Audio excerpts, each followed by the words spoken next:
Olá pessoal, boa noite. Hoje nós vamos falar um pouco sobre pré-treino, intratreino e pós-treino. Lembrando que é claro que é fundamental a gente ajustar aí, né, toda a alimentação ao longo de todo o dia. Então não vai ser só um pré, um intra e um pós-treino que vai ser importante. Então quando a gente fala em alimentação de um atleta, de um desportista, a gente sabe que é fundamental o ajuste da alimentação ao longo de todo o dia. Então, o ajuste de quantidades, de qualidade, isso é fundamental. Então, aqui eu vou tentar trazer para vocês alguns pontos que são importantes, alguns pontos aí pré-treino, intratreino e pós-treino. Eu trouxe duas condições para vocês, um atleta de endurance, um ciclismo, e também um atleta aí de treino resistido, que seria a musculação. A gente tem várias outras modalidades, é claro. Até hoje eu gravei para vocês um vídeo falando um pouquinho sobre gasto energético, cálculo de gasto energético, como que isso é feito. Logo ele vai no ar, tá? Então isso é importante a gente calcular também.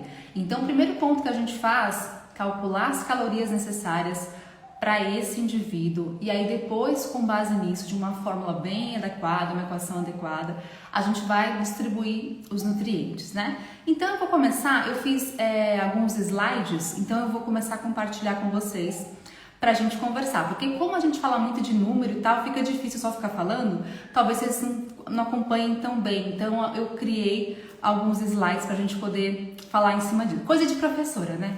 Enfim, vamos lá. Gente, seguinte, deixa eu só ver aqui os meus slides, como é que eu começo. Peraí, é esse aqui, eu acho. Ficou um pouquinho grande, né? Acho que não ficou tão bom, ficou meio desconfigurado, não ficou? Ficou. Eu vou falar sem slide então mesmo, tá? A gente tira os slides aqui e a gente deixa sem eles. Vamos lá então. Eu vou olhando aqui, vamos fazer assim?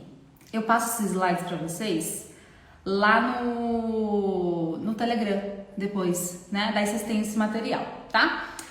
Primeiro ponto, então eu vou olhando aqui falando com vocês. Eu pensei, primeiro ponto, primeiro tipo de cardápio, primeiro tipo de pré-treino, intratreino e pós-treino, a gente falar sobre ciclista. Então a gente sabe que ciclismo aí é um exercício de endurance. Lógico, nós temos vários tipos de modalidades, velocidade, ciclismo em montanha, etc. Então vamos tentar falar um pouquinho sobre esse tipo de indivíduo, tá? Eu coloquei 70 quilos e aí no caso, para esse indivíduo seria um pré-treino, vamos pensar no pré-treino primeiro então, de um exercício que seria aí acima de 60 minutos. Então esse ponto é importante pra gente. Porque eu tenho ciclismos que são, por exemplo, time trial, que é um contrarrelógio, que são 6 minutinhos, 5 minutinhos, 7 minutinhos, é muito rápido. Então, nesse ponto, a gente pensar em ajustar muito finamente pré-treino, intratreino, não dá, né? Então, vamos pensar em ciclismos mais longos, que demorem mais tempo. Seguinte, então quando a gente pensa nesse pré-treino para um ciclismo acima de 60 minutos, a gente vai pensar primeiro ponto é, claro, a recomendação de carboidratos, que é importantíssima para esses indivíduos. Então a gente sabe que o carboidrato é um ótimo recurso ergogênico, principalmente para quem é de endurance, e eu costumo dizer que nós temos uma escala de merecimento. Quanto mais ele treina, mais ele merece carboidrato, quanto menos ele treina, menos ele merece. Então a gente vai pensar, primeiro ponto, qual que é a duração desse ciclismo? São 2 horas? 1 hora? 3 horas, a gente vai calcular.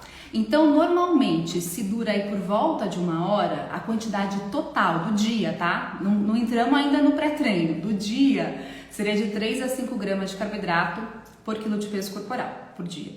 Se dura aí por volta de 1h30, mais ou menos 1 hora, 1 hora e pouquinho, a gente tem aí de 5 a 7. Se é de 1h30, 1 hora até mais ou menos 3 horas, 6 a 10. E depois, se a gente tem mais duração de 4 a 5, a gente coloca de 8 a 12 gramas de carboidrato por quilo de peso por dia.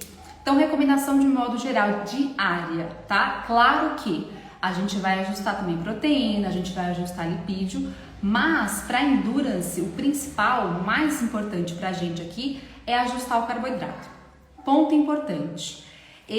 a gente tem uma faixa, né? Como eu falei para vocês, então de 3 a 5, de 5 a 7, etc. A gente vai colocar mais carboidrato de acordo com a tolerância desse indivíduo. Então, se eu pegar um atleta agora e quiser colocar o máximo para ele, pode ser que ele não tolere. Pode ser que ele tenha algum desconforto intestinal, ele tenha vômito, flatulência, diarreia. E não é legal, né? Imagina um atleta em cima da bike, né? Fica difícil. Então, como falaram aí, carboidrato é vida, realmente. Para endurance, então, é espetacular. Então, tentem verificar o seu indivíduo, verificar o quanto que ele tolera. A gente chama muito isso de training the gut, ou seja, treinar o intestino para que ele fique apto a transportar, a absorver mais carboidrato, tá? Vamos então agora para entrar nessa questão do pré-treino. Pensando ainda no ciclista de 70 quilos e são 60 minutos, mais de 60 minutos, mais de 1 hora de prova, tá? O que eu vou pensar aqui? De 1 a 4 horas antes dessa prova, antes desse exercício, a gente irá colocar de 1 a 4 gramas por quilo de peso corporal. Então, pensando de 1 a 4, tem uma faixa também para colocar para esse indivíduo. E aí, lembrando que eu vou colocar de acordo com a tolerância desse indivíduo. Aos pouquinhos eu posso ir treinando para aumentar esse carboidrato, tá? Então, a gente vai colocar, por exemplo, ó, se eu pensar no caso desse paciente, de 1 a 4 gramas, a gente terá, de acordo com o peso dele, uma faixa de 230 a 900 gramas. Por exemplo, eu calculei aqui de macarrão cozido. Por que eu coloquei macarrão cozido? Porque nesse momento a gente vai utilizar um carboidrato que seja de baixo a moderado índice glicêmico, que tenha pouca fibra e que tenha pouco lipídio. Então, nesse momento aqui, eu coloquei, por exemplo, um macarrão cozido. Lembrando que eu vou colocar de 1 a 4 gramas de carboidrato. Aí você, nutricionista, vai saber qual que é a dosagem melhor para o seu paciente. 1 a 4 gramas de carboidrato por quilo de peso corporal. E aí, consequentemente, a gente vai traduzir isso em alimento. Eu, por exemplo, coloquei aqui um macarrão cozido. Fica fácil, fica prático, eles já estão acostumados, eles gostam. E a gente tem um benefício, que tem pouca fibra, pouca gordura. E eu tenho um carboidrato aqui de moderado índice glicêmico. Então, isso é importante pra gente. Ajustar esse carboidrato de baixo a moderado índice glicêmico. Lembra que eu falei que é de 1 a 4 horas antes desse exercício. Então, de repente, se você quiser fazer 2 refeições, também pode ser, não tem problema. Pode ser uma só ou podem ser 2. Ou, de repente, você fraciona essa dose, você coloca 4 horas antes, você pode colocar uma refeição sólida, por exemplo, e talvez 1 hora antes você coloca uma refeição mais líquida, de repente uma maltodextrina, pode ser, por exemplo, né? Então, ou uma palatinose, por exemplo. Se a prova for de manhã, dá para colocar macarrão também? Também dá. Eu te garanto que quando a gente pensa em atleta, eles estão tão acostumados, que vai ficar salva a live, tá? Eles estão tão acostumados que para eles o que importa é o desempenho físico. Para eles o que importa é ele alcançar o rendimento, ele ganhar a prova, ele tem um milésimo de segundo a menos, né? Aí assim, ganhar essa prova. Então, normalmente, quando a gente coloca o alimento, claro que tem que ser algo que ele consiga. Eu não posso colocar isso para um paciente que tem doença celíaca, por exemplo, né? Então, cada caso é um caso. A gente está aqui para conseguir discutir esses pontos e tentar achar pontos importantes, né? Então, esse que é o nosso papel. Pode ser outro alimento? Pode também, sem problemas, desde que tenha pouca fibra, pouca gordura e também a gente tenha de baixo a moderado índice glicêmico, tá? A gente vai colocar mais ou menos, então, esses alimentos, essa quantidade para esse indivíduo, tudo bem? Como pré-treino. Outro ponto importante, ainda pensando no pré-treino, a hidratação é fundamental.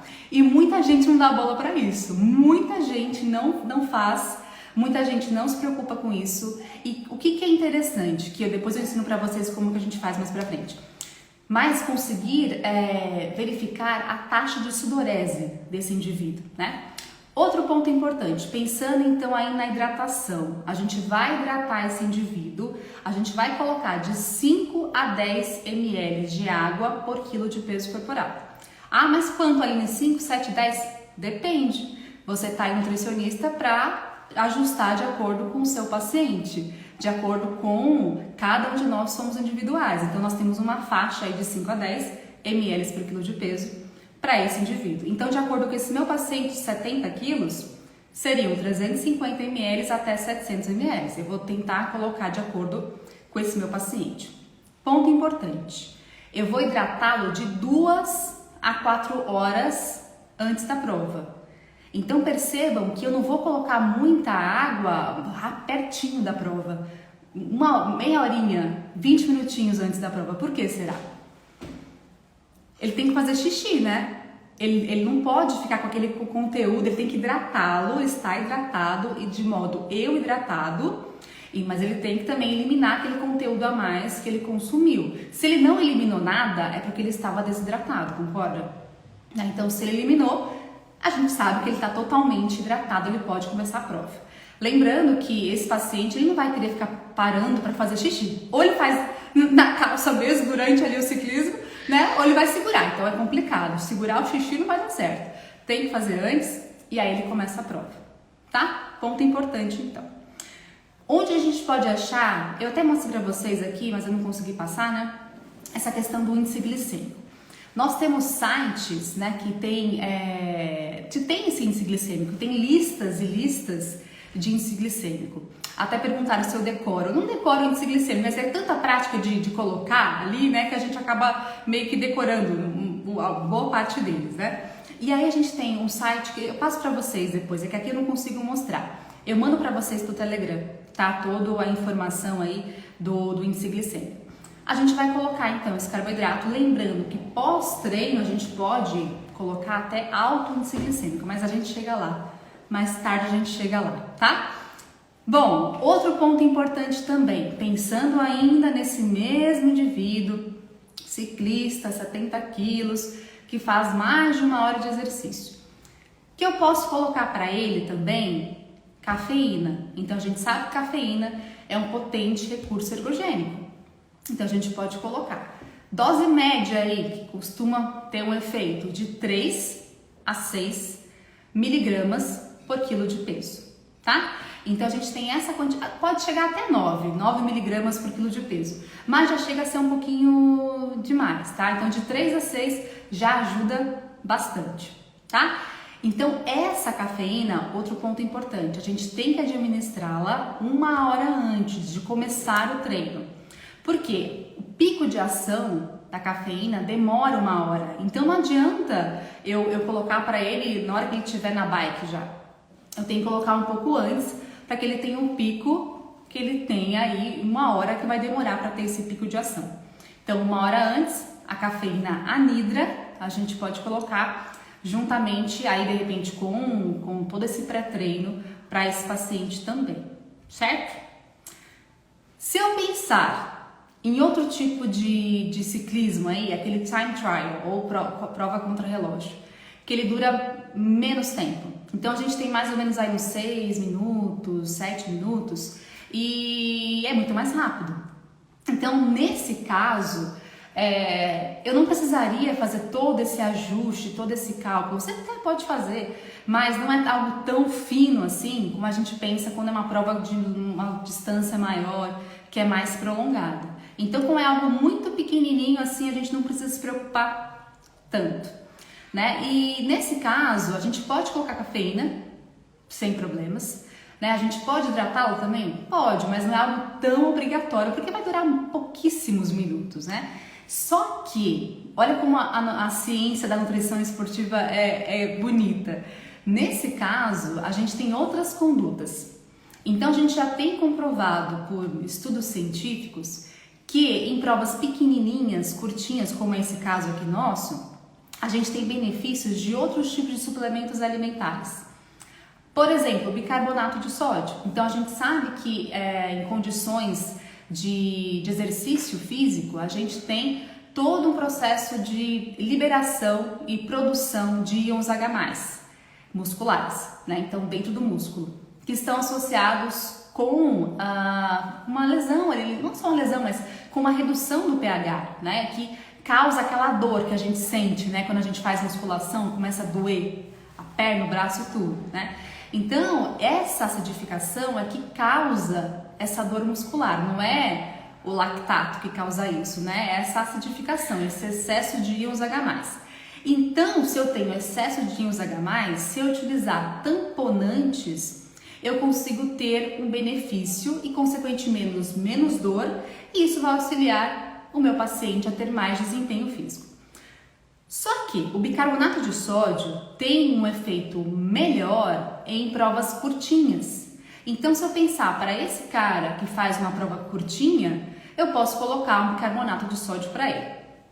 Outro ponto importante: bicarbonato normalmente não é tão interessante pensando na questão gastrointestinal. Então, o paciente tem cólica, o paciente tem flatulência, a gente tem que começar a colocar devagar, não pode colocar a dose máxima de bicarbonato. Normalmente eles reclamam bastante. Tem efeito? Ela tem comprovação? Tem. É um potente recurso ergogênico? É. Só que para alguns pacientes é um pouquinho mais complicado. Mas a gente consegue. Então você vai colocando aos pouquinhos, vai subindo aos pouquinhos até ele conseguir ter esse benefício, tá? Então o bicarbonato é aquele que a gente compra mesmo no mercado, sabe? Aquele pacote de bicarbonato. A gente pode diluir, como falaram, pode diluir sem problemas. E aí a gente vai tomar, né? Ou ele vai tomar esse bicarbonato. Como que a gente vai colocar? Cerca de 60 a 180 minutos antes do início do exercício. Então a gente pode até testar com esse atleta, né? Vou testar aí com 60 minutos, vou tentar com 120 minutos para verificar como que ele se adaptou melhor, qual foi a resposta dele perante a isso, tá? A dose de 0,2 a 0,3 gramas de bicarbonato por quilo de peso corporal. Então sempre comecem com a dose menor. Tem paciente meu que toma bicarbonato numa boa, não sente nada, super bem, não tem nenhum desconforto gástrico. Agora tem paciente meu que não quer olhar na minha cara por conta do bicarbonato. Então assim, vai com cuidado, cada paciente é um paciente, verifica se ele de fato consegue, né, e como que ele se comporta perante a isso. Tudo bem? Então o bicarbonato é um tampão que ele é extracelular, então você vai tomar esse bicarbonato ou o seu paciente, né? E momentaneamente ele vai acabar deixando um pH mais alto, só que é algo muito rápido. Nosso corpo tem todo o potencial de manter o pH que é adequado. Então, para isso ficar adequado, olha que bonito, o que acontece? Aqueles íons H+ estavam dentro do seu músculo, eles saem do músculo para conseguir ter um pH adequado. Lembra que se eu dou bicarbonato, ele tem um pH mais básico, mais alcalino. Se eu tenho um pH intracelular mais ácido, eu vou ter uma mobilização desses H+ do músculo para a parte externa, para o sangue, e consequentemente você elimina H+ do seu músculo. Então isso é interessante, tá? Beta-alanina também tem função e nesse caso a beta-alanina ela vai ser utilizada como um tamponante intracelular. Então a beta-alanina ela entra no músculo, ela vai tamponar o músculo dessa maneira. Tá? Bom, então é outro ponto importante aqui pra gente. Intra-treino. Então, pré-treino, né? A gente já falou, já acabamos com ele. Intra-treino, vamos voltar aí, intra-treino, mesmo paciente, ciclista, 70 quilos, pedal de mais de 1 hora. Nesse caso, quando a gente fala que para esse caso desse paciente, a gente vai colocar de 30 a 60 gramas por hora, certo? Essa quantidade de carboidrato. Aline, eu vou colocar 30, vou colocar 31, eu coloco 40, eu coloco 60. Depende do seu paciente, mais uma vez. Então, nosso papel aqui é tentar ajustar essa quantidade aí de acordo com esse paciente. Para provas que são ainda mais extenuantes, lembrando que 30 a 60 gramas, gente, quando eu falo isso, eu estou falando do carboidrato em si, né? Quando a gente pesa, por exemplo, um pão, ele tem um peso X, né? E de carboidrato que tem lá dentro é um peso Y, então é uma outra coisa. Quando eu falo dessas gramagens aqui, são gramagens referentes ao nutriente de fato. Então são 30 a 60 gramas de carboidrato de verdade. Aqui a gente pode colocar, por exemplo, um repositor hidroeletrolítico, que é interessante, que já repõe a questão hídrica também, né? A água, então é bacana. A gente pode pensar em colocar, até fiz as quantidades para vocês aqui, eu vou ler para vocês. Eu fiz alguns tipos de alimentos que fica interessante. Então, por exemplo, a gente pode colocar também gel de carboidrato. Normalmente, esse gel de carboidrato, no começo ele vai bem, só que depois enjoa um pouco. Então, a minha dica é que se você for comprar gel de carboidrato, se você for prescrever, pede para o seu paciente comprar vários sabores diferentes. Se ele comprar aquela caixa fechada com um sabor só, não vai dar certo. Ele vai enjoar muito fácil, né? Então, pensando, ó, nesse caso aqui, para esse paciente, um gel de carboidrato tem mais ou menos 20, depende da marca, né? Mas mais ou menos 20 gramas de carboidrato. Então, se eu pensar, seria em uma hora, né, a cada hora de prova, então 30 a 60 gramas por hora. Eu vou colocar aí um gel e meio. Mas eu posso colocar um pouco de gel, eu posso colocar também um pouco de repositor hidroeletrolítico. Olha só minha continha. 40 gramas de rapadura, tem muito paciente que gosta, tem 36,32 gramas de carboidrato. Também é possível, né? A questão tem paciente que não tolera rapadura, tem paciente que tem cólica, tem paciente que tem diarreia com rapadura, então é algo individual. A gente vai ter que avaliar se ele gosta primeiro, né? E se vai dar certo. Outra, sabe aquela bananinha, não queria falar a marca, da cor verdinha, embalada? Não é banana in natura, é aquela que é pretinha assim, processada. Aquela bananinha também é sucesso, eles costumam gostar bastante. Então a gente pode colocar, a gente pode fazer um mix aí de vários alimentos para que ele tenha essa disponibilidade. Essa quantidade, então seria para uma bike, por exemplo, de 1 a 2 horas e meia.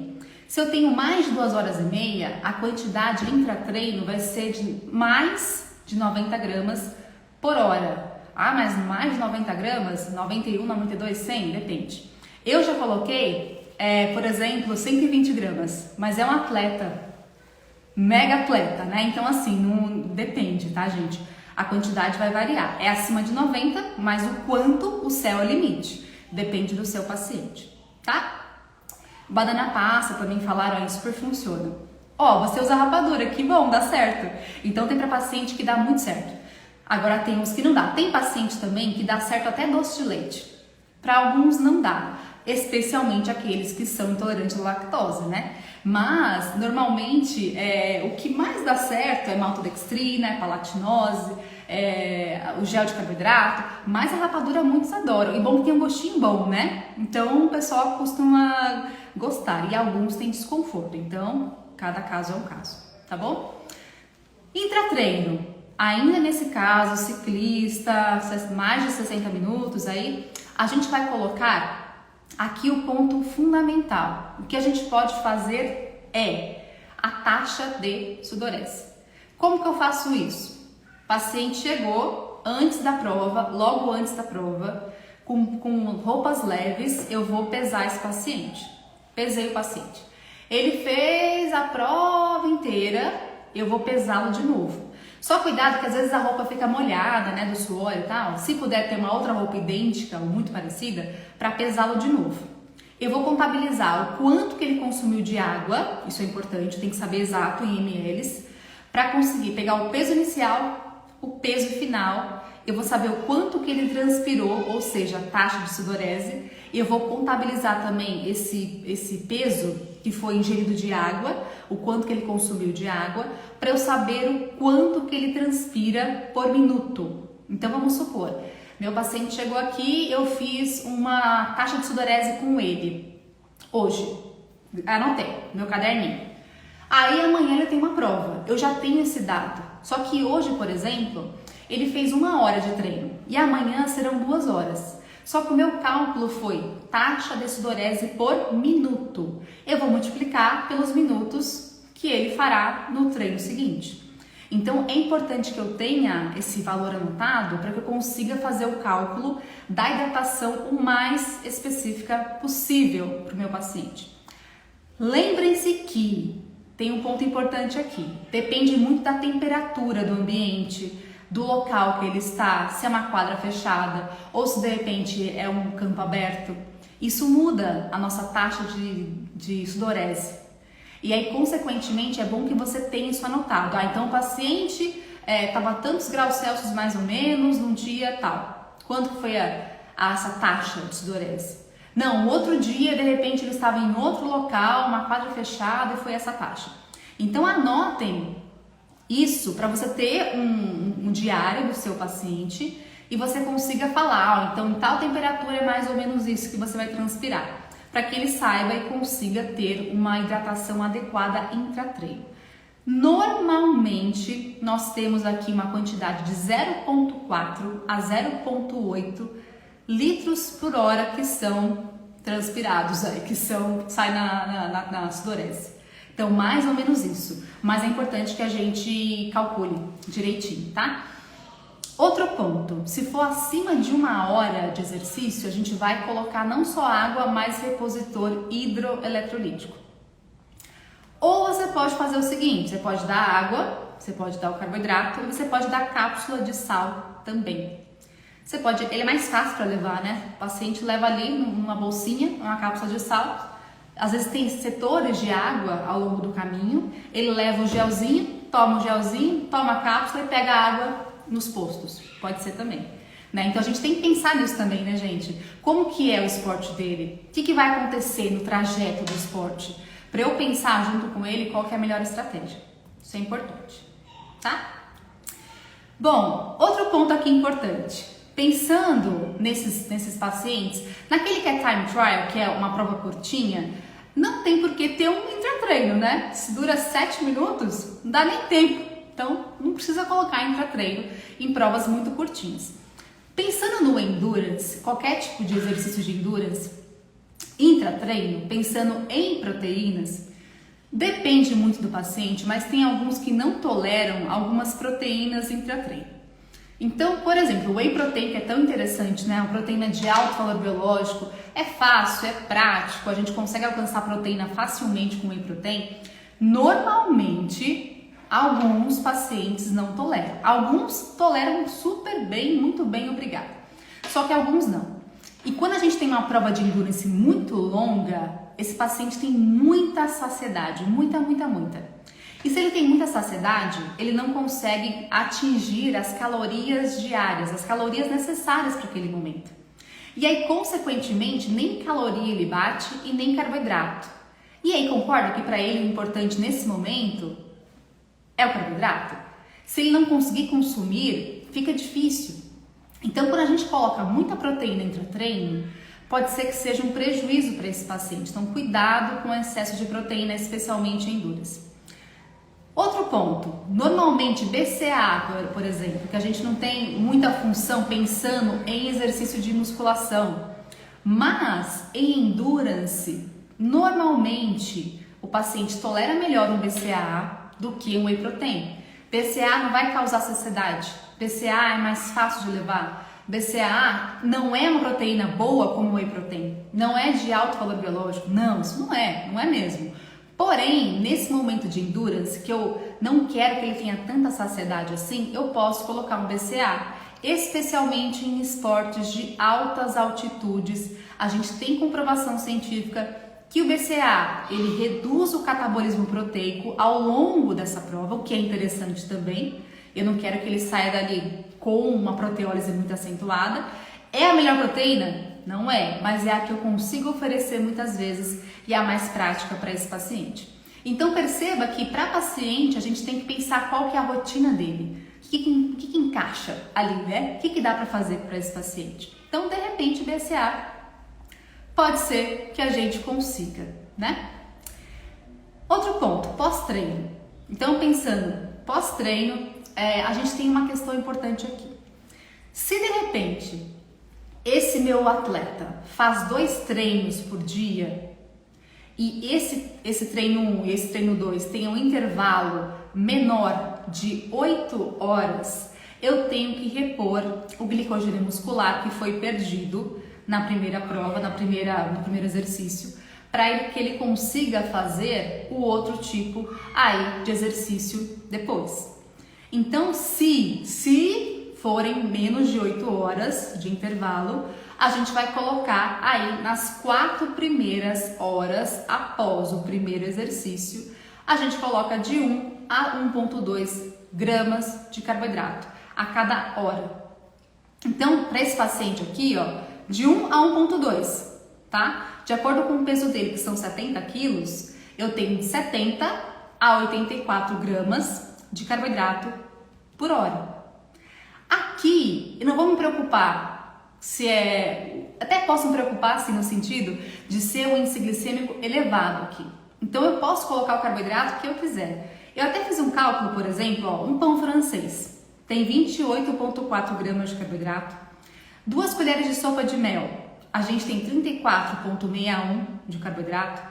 2 colheres de doce de leite, a gente tem 23,04 de carboidratos.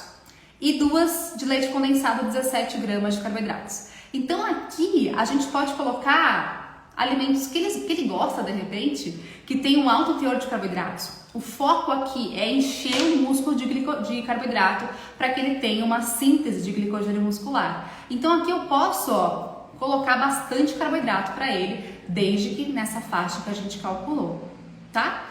Enfim, então esse seria o cálculo do pós-treino se ele fizer um outro treino.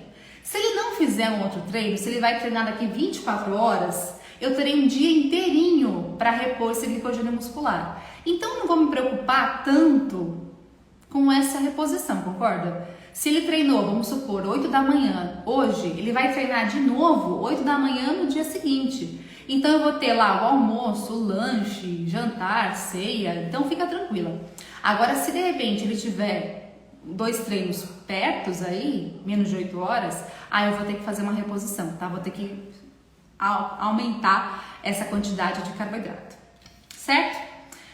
Outro ponto, pensando aí no pós-treino, a gente pode pensar em colocar para esse paciente creatina. Então a gente sabe que a creatina é super interessante, é um potente recurso ergogênico, ela tem comprovação científica, ela ajuda muito, né? Mas depende do paciente.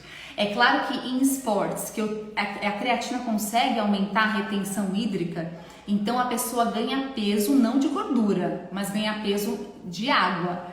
E em alguns esportes, esse aumento de peso pode não ser tão interessante assim. Então você tem que avaliar se eu dei creatina, melhorou o desempenho ou piorou. Então avaliem, tá? A creatina é maravilhosa, mas para algumas pessoas, para alguns esportes, para algumas posições no esporte, inclusive, pode ser não tão interessante. Uma coisa é o goleiro, outra coisa é o centroavante, meia lateral, então depende, né? Como que a gente pode fazer? A creatina, eu costumo dizer que ela pode ser utilizada na hora que você lembrar. O importante é você lembrar de tomar. Só que a gente já tem trabalhos que mostram que a utilização de creatina pós-treino, associada especialmente com carboidrato, ou carboidrato mais proteína, é interessante. Eu consigo aumentar a insulina e eu consigo melhorar a retenção de creatina intramuscular. Para musculação é interessante sim. Para musculação ela é ótima para ser colocada. Então a gente vai pensar em colocar aqui mais ou menos 5 gramas de creatina, né? Para esse indivíduo, e a gente pode ter uma coingestão, ou seja, consumir a creatina junto com o carboidrato e junto também com a proteína, tá? Então a gente pode pensar em colocar isso daqui para esse paciente. Se for pós-treino, melhor, certo? Outro ponto, hidratação pós-treino. Todo mundo esquece, né? Falou da hidratação pré-treino, fez hidratação intra-treino, e aí o pós-treino fica coitadinho, né? Sem ninguém dar bola para ele. É importante a gente hidratar o paciente depois da prova. Porque eu sei que, claro, que ele terá talvez no dia seguinte uma outra prova, um outro treino, então eu vou reidratá-lo. Qual que é a quantidade? Eu verifico o quanto que ele perdeu, pesei ele antes, pesei ele depois e, consequentemente, eu vou ter o quanto que ele perdeu. Deste tanto que ele perdeu, você vai repor 125% ou 150% a mais. Então, se ele perdeu 1 litro, você vai dar 1 litro 125. Se perdeu 1 litro, você pode dar 1,5 litros, por exemplo, para esse paciente. tá? Para que ele consiga ficar hidratado e pronto para um treino posterior. Perguntaram aqui sobre a creatina, eu não consigo ler tudo, tá, gente? Falar e ler para mim é um pouco complicado. Mas perguntaram para veganos é melhor ainda, porque como para quem come carne, a creatina tem carne, e consequentemente, para quem toma a creatina e come carne, ele não percebe muitas vezes o benefício da creatina, porque ele já tem uma certa quantidade de creatina. Agora, para quem é vegano, ele não tem, ele só tem a creatina endógena que ele produz, que é cerca mais ou menos aí de 1 grama, 1,5 gramas por dia, que é muito pouco. Então, quando o vegano toma creatina, nossa, ele vai sentir muito mais o benefício. Então, a gente pode colocar assim, sem problemas, tá? Outro ponto. Vamos mudar? Nossa, a gente tá bastante tempo falando, né? Vamos ver se eu consigo falar tudo. Musculação. Então, vamos mudar agora de treino. Mesma pessoa de 70 quilos, ela faz então um treino resistido, ela faz musculação. E aí a gente vai agora pensar no pré-treino. Eu posso colocar cafeína aqui também? Posso colocar. Mesma quantidade. Então a gente vai ter aqui de 3 a 6 miligramas de cafeína anidra por quilo de peso corporal. Mesma coisa, 1 hora antes do treino. Então espera 1 horinha, depois eu faço o treino para ter o pico de ação dessa.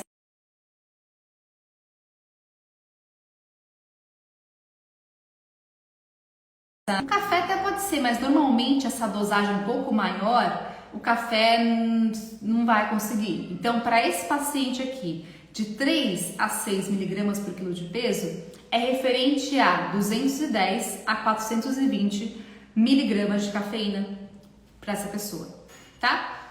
Outro ponto importante. Então, a gente falou muito de carboidrato. O nosso foco principal agora vai ser proteína. É claro que a proteína é importante para endurance, é que a gente não tem como falar tudo em 1 hora, né? Mas vamos falar então sobre proteína, agora especialmente para esses indivíduos. Quando a gente fala em proteína, pensando em hipertrofia muscular, a gente tem uma quantidade média aí de 1,2, depende da referência, tá, gente? De 1,2 até 2 gramas de proteína por quilo de peso corporal. Tem referência que mostra 2,4, tem referência que mostra até 3,2 gramas de proteína por quilo de peso corporal. Normalmente, quando a gente coloca mais proteína, como a gente já falou, a pessoa tem mais saciedade e normalmente não consegue bater as calorias e os outros nutrientes. Então, cuidado com o excesso da proteína. Qual que é o ponto? É importante a proteína? Sim, claro que é. Mas o ponto é que quando a pessoa tem muita proteína, ela tem mais dificuldade de conseguir consumir os outros alimentos. A gente costuma colocar mais proteína, subir mais a proteína em doses mais altas, quando o paciente, por exemplo, troca o treino, quando ele aumenta a intensidade, quando ele está de repente no momento que ele está mais acamado, vamos supor, teve alguma lesão e ele não está treinando. Para que eu não tenha esse catabolismo tão acelerado, eu posso aumentar a proteína. Então, cuidado com esse excesso. A gente sempre trabalha em ciclos, né, gente? Para não tentar também ter um excesso que é, às vezes, não tão necessário assim, né?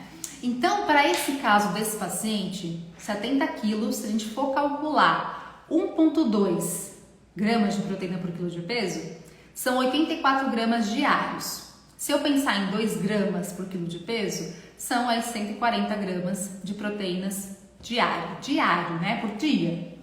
Agora, o nosso foco aqui também é pensar em condições pré-treino, né, como a gente falou. Focando no pré-treino, a gente pode colocar... perguntaram se eu explico isso no curso de bioquímica, eu explico. Então, no curso de bioquímica tem tudo isso explicadinho, da parte de esportiva todinha, tudo completinho. Pré-treino, então, para a questão aí da musculação. A gente vai trabalhar com quantidades de proteínas não só diárias, mas também por refeição. A cada refeição a gente tem uma quantidade aí que é importante. Pensando em pré-treino, será que para a musculação é algo tão necessário assim?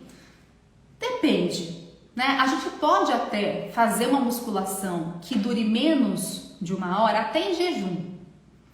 Eu não sou muito fã, mas enfim, dá pra fazer? Dá. Tem evidência científica perante isso? Também tem. É prejudicial? Não é, pode fazer. Só que se eu tenho um paciente que ele quer ficar monstro, ele quer uma hipertrofia muscular, eu tenho que colocar proteína a cada 3, 4 horas para ele. Então eu vou ter que aproveitar todas as refeições. Café da manhã, almoço, jantar, lanche, tudo. Então vai depender. Meu paciente de repente ele quer talvez ter um estímulo maior em queima de gordura corporal. Será que é tão melhor o exercício em jejum? Tem poucas evidências científicas, viu? O que importa mais é um déficit calórico diário do que fazer um treino em jejum. Mas meu paciente fica enjoado, ele não gosta de fazer de manhã, treinar de manhã quando ele come. Então, de repente, você pode fazer em jejum. Não é obrigatório e eu particularmente acho que não é tão viável assim. Mas se o paciente quer fazer, você quer testar, não tem problema, desde que seja só 1 hora de treino, tá? Então, se for acima de 1 hora, a gente vai pensar em colocar já algum tipo de alimentação para ele. O ponto é, pensando em pré-treino ou pós-treino ou qualquer refeição ao longo do dia, a gente vai colocar para esse paciente de 0,25 a 0,3 gramas de proteína por quilo de peso corporal. Então, 0,25 a 0,3. A gente pode chegar numa média aí, regra de bolso, de 20 gramas até no máximo 40 gramas de proteína por quilo de peso. A mais do que isso, a gente não consegue aproveitar. Não é que a gente não absorve, hein? São coisas diferentes. O nosso intestino absorve tudo, ou quase tudo. E aí, consequentemente, a gente vai aproveitar para a construção muscular até no máximo por dose, por refeição, 40 gramas. Então, a mais do que 40 gramas é praticamente fazer xixi caro. Ele vai ser eliminado na urina. E não dá, né, gente? O whey protein é caro pra caramba, ou qualquer proteína, enfim. Pra que jogar fora? Não tem porquê. Então, calcula direitinho, né? Tem muito paciente meu que fala, eu vou colocar 2 scoops aqui de whey. Tá jogando fora, né? Então, cuidado. Pensando na questão aí, até fiz um cálculo, se a gente quiser colocar um pré-treino com esse ajuste de proteína, vamos supor, para esse caso, tá? Seria de 17,5 gramas a 21 gramas de proteína. Quanto que eu vou colocar? Depende aí do cardápio de cada um de vocês. Se eu pensar no whey protein, eu tenho várias marcas, né? Então eu tenho marcas que tem 20 gramas de proteína, tenho marcas que tem 25 gramas de proteína e vai variar. Se eu pensar em 4 ovos, a gente tem 22,64 gramas de proteína. Então eu posso usar esses ovos para fazer um ovo mexido, um ovo cozido, uma crepioca de repente, pode ser também, sem problemas, né? Se eu pensar em frango desfiado, talvez um pão com frango desfiado, por que não? Frango desfiado, 4 colheres de sopa tem 24,73 gramas de proteína. Então eu posso colocar ou em alimento ou em suplemento. Eu tenho muito paciente que toma whey protein antes do treino de musculação e passa mal, ele fica enjoado. Mas depende, cada caso é um caso. Tem paciente que não sente nada, né? Então vai depender. O que é mais fácil para ele? Tem paciente que fala assim, não é melhor eu tomar whey protein porque eu já saio de casa, coloco lá a água, vou tomando no carro. Cada caso é um caso. A nutrição, ela tem que ser individualizada, né? A gente tem que pensar em cada paciente. Intratreino de musculação. Gente, água. Não precisa de nada. Aminoácidos livres no intratreino. BCA no intratreino. Bobagem. Não tem nenhuma comprovação científica perante a isso. A não ser que a pessoa fique 3 horas, 4 horas dentro da academia. Aí é outro caso, né? Um fisiculturista, de repente. Mas para quem faz ali 1 hora, 1h30, 2 horas, esquece. Nada de intratreino, só água mesmo. Toma água que tá bom demais. Pós-treino, a gente vai calcular de novo aquela quantidade, então, de 0,25 a 0,3 gramas. Então, eu não coloquei o carboidrato, gente, porque eu tô focando aqui na proteína, não dá tempo de falar tudo. Vou tentar focar no carboidrato lá pro endurance e proteína aqui pra musculação, não vai dar tempo, tá? Então, pensando aqui no pós-treino desse indivíduo, a gente vai calcular de novo 0,25 a 0,3 gramas de proteína por quilo de peso corporal. O que é importante aqui de diferencial é que a gente tem, por exemplo, que ter até 2 horas após o treino uma quantidade que a gente já falou da proteína, mas que também tenha pelo menos 3 gramas de leucina. Não estou dizendo que nós vamos adicionar leucina e nem BCAA. Se eu pensar em alimentos que têm um alto valor biológico, a gente já tem embutido leucina, já tem embutido BCAA, não tem por que eu colocar mais, tá? Então o ponto é 3 gramas de leucina e de 8 a 10 gramas de aminoácidos essenciais embutidos naquela quantidade que a gente já falou de proteína. Então a gente já calculou proteína total e dentro dessa proteína total eu tenho que ter aí por volta de 3 gramas de leucina e de 8 a 10 de aminoácidos essenciais. De 0 a 2 horas após o treino. Isso não significa que eu tenho que sair, largar o peso e tomar whey protein. Não precisa, mal não faz, mas não precisa. Então você pode ir para sua casa, você pode ir para o seu trabalho, você pode, enfim, sentar e comer a proteína que você quer. Tem que ser whey protein?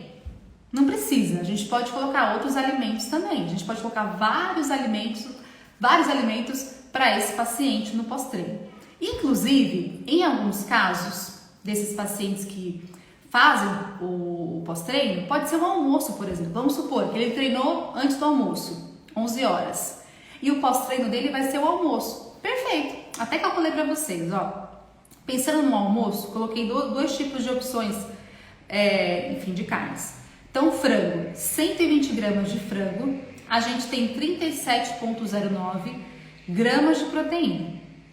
Contra filé, isso aqui é o grelhado, tá? Então, contra filé grelhado também, 100 gramas de filé contra filé grelhado são 35,06 gramas de proteína.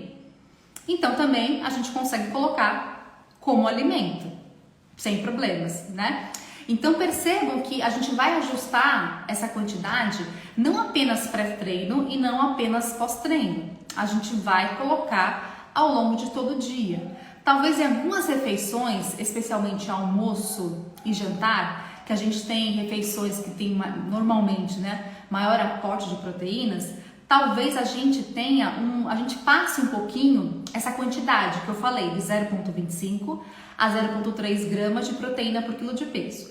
Mas a gente chegando até 40 gramas aí, tudo bem. Passou um pouquinho. Tudo bem, gente. Vai sair no xixi, mas tudo bem, não tem problema, né? A gente não tem como ali também ficar, né, totalmente dentro daquela faixa às vezes. Então a gente coloca essa quantidade, tá? Pensando na musculação ainda, então a gente pode colocar, por exemplo, perguntaram aí já, em relação à creatina. Então a gente pode colocar creatina pós-treino. E tem que ser pós-treino? Não precisa, mas como eu falei, se você tem creatina pós-treino, especialmente com alguma refeição que tenha carboidratos, ajuda na retenção da creatina intramuscular. E aí, pensando em creatina, a gente tem um ponto importante aqui também, né? Existe dois tipos de, vamos dizer assim, protocolos de creatina. A gente pode fazer o protocolo de carregamento ou não. O que significa isso? Isso aqui é o teu músculo. Pensa que tá? E aqui eu tenho a quantidade de creatina. Se eu faço o carregamento, eu vou encher isso aqui, ó, rapidinho. Então eu vou encher o seu músculo de creatina. Se eu não faço o carregamento, eu vou encher isso aqui mais devagarzinho. Eu consigo ter creatina no músculo fazendo um protocolo só de manutenção. Já falo pra vocês o que é isso, tá? Então, protocolo de manutenção, você vai enchendo devagarzinho, só que para você conseguir encher o seu músculo, vai demorar em cerca de mais ou menos um mês, então demora um pouco mais. Se o seu paciente é afobadinho, ou de repente assim, a nossa condição aqui, né, quarentena, voltou o treino e a pessoa, ela quer dar um gás, ela falou que não tá aguentando mais, quer dar um gás. De repente, você pode pensar em colocar uma sobrecarga de creatina, fazer uma supercompensação de creatina para ele ter mais creatina. Pode ser. Meu paciente ele começou a treinar agora, é um paciente que nunca treinou muito bem, é um paciente que, enfim, tá ali começando, nem sabe onde fica direito os aparelhos na academia. Para que você vai fazer carregamento de creatina nele? Concorda? Então, cada caso é um caso. É obrigatório fazer carregamento de creatina? Não.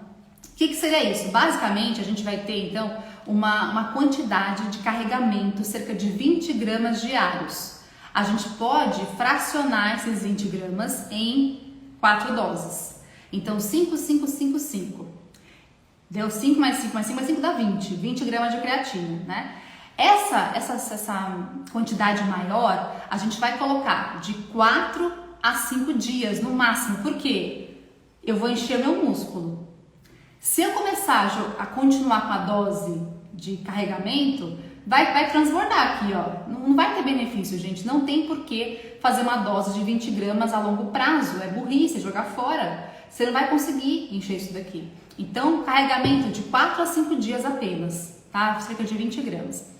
Depois, protocolo de manutenção. Passou os 4, 5 dias, eu vou entrar em manutenção, que é cerca de 3 a 5 gramas de creatina por dia.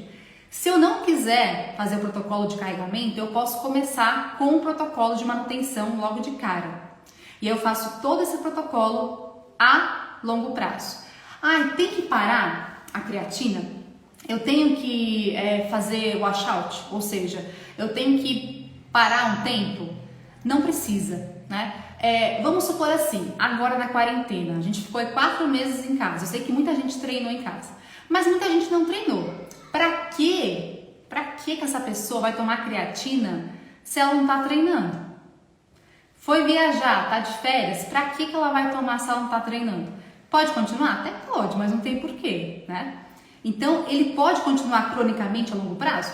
Pode, mas eu acho que em períodos longos, que não tem treino, não tem por que a gente gastar dinheiro com uma coisa que ele não vai utilizar, né? Mas o paciente está treinando lá, mês a mês, não para, ele tem que parar a creatina? Não, ele pode continuar com a creatina sem problemas, ele pode continuar a longo prazo. Então, a gente consegue fazer esse protocolo de manutenção de 3 a 5 gramas a longo prazo. Tem pacientes também que, o que eles relatam, né? Que eles gostam de sentir aquele gás que a creatina dá. Então, eles gostam de tirar a creatina um tempo e depois voltar com ela para sentir aquele benefício. Também é válido, né, gente? Acho que a questão a gente tem que pensar, cada paciente é um paciente. A gente tem que tentar verificar o que é mais interessante para cada um deles. Nada vai ser certo ou errado, né? A gente tem que avaliar a conduta aí de cada um de nós perante a cada paciente. Bom, então eu consegui falar tudo, que bom. Gente, lógico, eu tentei focar em carboidratos para endurance e proteínas para treino resistido, para que a gente conseguisse falar tudo, né? Eu vou mandar para vocês todo esse material que eu coloquei aqui no Telegram. Eu faço um arquivo em PDF, mando lá para vocês agora mesmo. E a gente consegue, vocês conseguem ver ponto a ponto, tá? Quem quiser fazer perguntinhas agora eu consigo ler, porque quando eu tô falando eu não consigo ler e responder muitas vezes. Às vezes eu bato o olho e consigo, às vezes eu não consigo, eu fico só falando e não consigo responder. Mas a creatina pré-treino é bom também? Olha, normalmente o que eu falo sempre, a creatina é sempre boa, independente de você fazer pré-treino, intratreino, à noite, quando você lembrar. O importante é você tomar a creatina. Mas a gente tem um benefício um pouco melhor quando ela é adicionada pós-treino com carboidrato, ou carboidrato mais a proteína. Mas de repente se o paciente não consegue aquele momento, ele esquece aquele momento, se ele lembrar de manhã, acordar e tomar creatina, já tô feliz, já tá bom. Então conversa com o seu paciente para verificar o que ele acha mais viável, como que ele consegue, que seria o mais importante. O importante é tomar, tá? O Telegram, estão perguntando aqui, eu coloco para vocês depois, quando eu terminar aqui, eu ponho um link de arrastar para cima e vocês conseguem entrar no Telegram que eu mando todos esses materiais, tá? Deixa eu ver, perguntaram aqui mais para frente, mais para trás, deixa eu ver. Do Telegram. Carboidrato pré-treino de musculação. Então, normalmente, para musculação, não tem uma necessidade absurda de carboidrato. Você pode fazer sem carboidrato. Então, se o paciente tiver em dieta low carb, tudo bem. Cetogênica, tudo bem também. Né? É claro que a gente sabe que carboidrato é importante, glicogênio muscular é importante, mas para musculação ele não é tão importante quanto ele é para o exercício de endurance. Então, não seria um ajuste tão assim fino. Você pode usar você quer fazer uma dieta que não é low carb, você pode usar de 3 a 5 gramas de carboidrato por quilo de peso pré-treino, diário, para esse paciente que faz a musculação. E aí você pode distribuir isso ao longo do dia, sem uma preocupação absurda de colocar pré-treino, pós-treino certinho ali, igual a endurance. Deixa eu ver outra pergunta aqui. Como é que é? Corpos cetônicos. Então, a gente não tem muita comprovação em relação à utilização de corpos cetônicos ainda para ciclismo. Então, eu particularmente prefiro não colocar, tá? Na musculação, então, de pré seria melhor carboidrato de índice glicêmico baixo ou alto?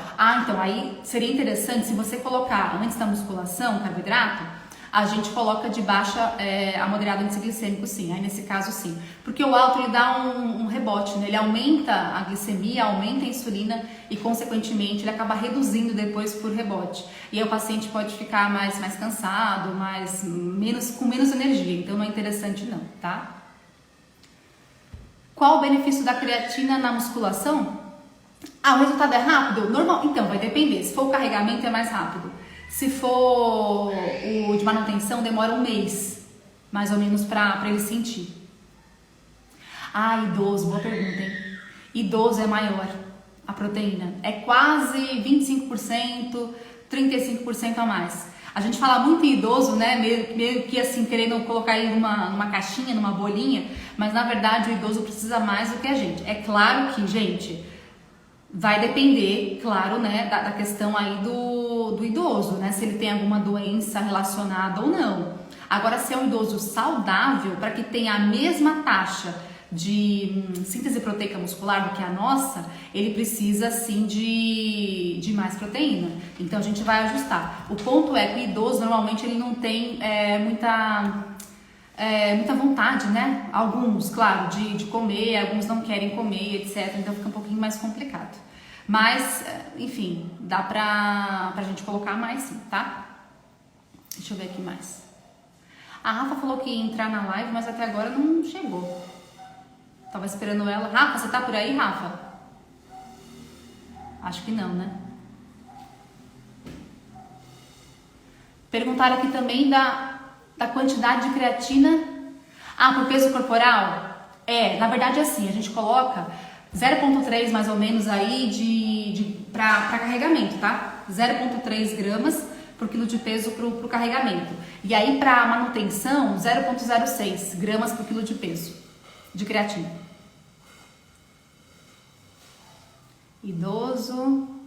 Gestante pode consumir creatina? Teoricamente, gente, poderia. Só que qual que é o problema?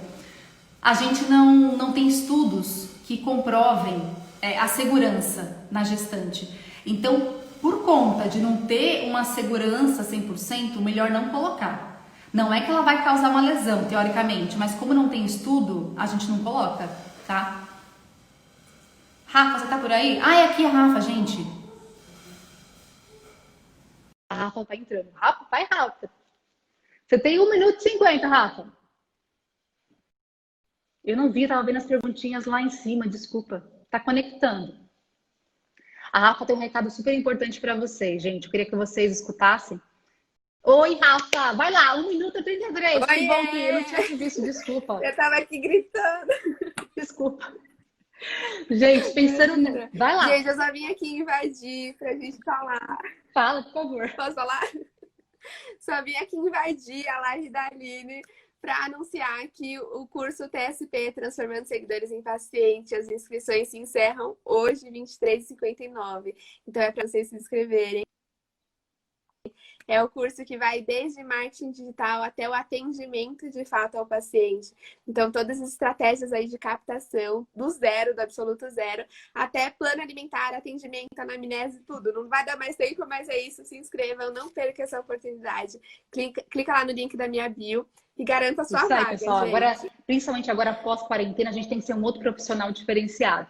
Então, eu tenho certeza que o curso da Rafa veio para complementar e para ajudar vocês Desde o marketing aqui no Instagram até elaboração de cardápio total, completo, montagem de consultório, tudo que vocês querem aprender para saírem bons profissionais aí na área de prática clínica. Gente, a gente vai ser expulsa, a gente tem 23 segundos. Clica lá no link da minha bio. Aqui, ó, sei lá, em algum lugar, na bio da Rafa, tá? Gente, vai lá, clica lá que tá por lá. Na minha bio, no meu perfil, me manda um direct. Pessoal, muito obrigada. Obrigada, Tá bom? Rafa. Boa noite. Um beijinho.